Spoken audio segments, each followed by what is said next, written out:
Hello दोस्तों, स्वागत है आप सभी का हमारे यूट्यूब चैनल पे। दोस्तों, आज हम संविधान पॉलिटी के कुछ महत्वपूर्ण प्रश्नों के बारे में बात करेंगे, जिसमें हमारा पहला प्रश्न है, किस अधिनियम द्वारा भारत में प्रांतों को स्वायत्तता प्रदान की गई थी? किस अधिनियम द्वारा? तो भारत सरकार अधिनियम 1935 द्वारा। भारत सरकार अधिनियम 1935 द्वारा। शासन की एकात्मक पद्धति का लाभ है दृढ़ राज्य।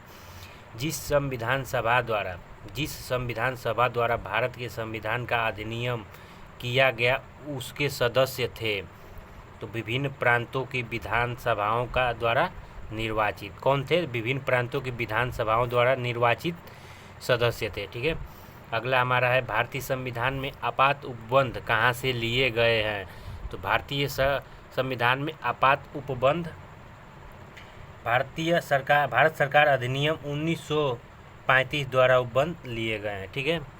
अगला है हमारा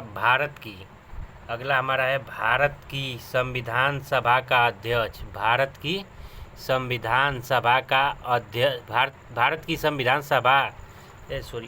संविधान सभा किसके कहने पर बनाई गई थी? तो किसके कहने पर संविधान सभा बनाई गई थी? कैबिनेट मिशन के द्वारा। ठीक है। तो भारत का संविधान सभा का अध्यक्ष कौन था? भारत के संविधान सभा का अध्यक्ष कौन था? तो डॉक्टर राजेंद्र प्रसाद जी थे। भारतीय संविधान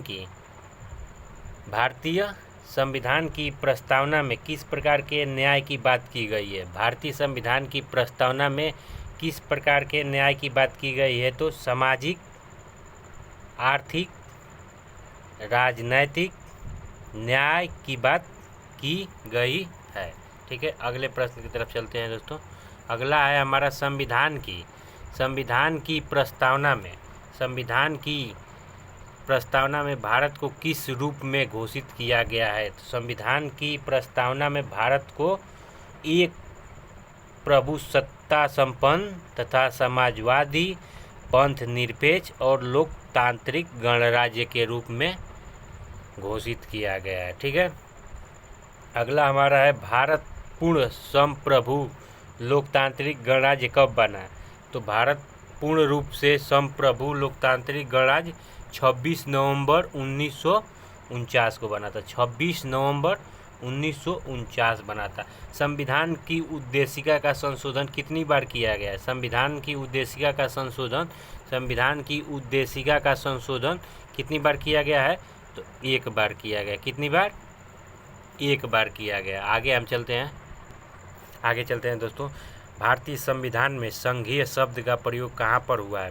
तो भारतीय संविधान में संघीय शब्द का प्रयोग संविधान में ये सब कहीं नहीं है। ठीक है। संविधान में कहीं नहीं।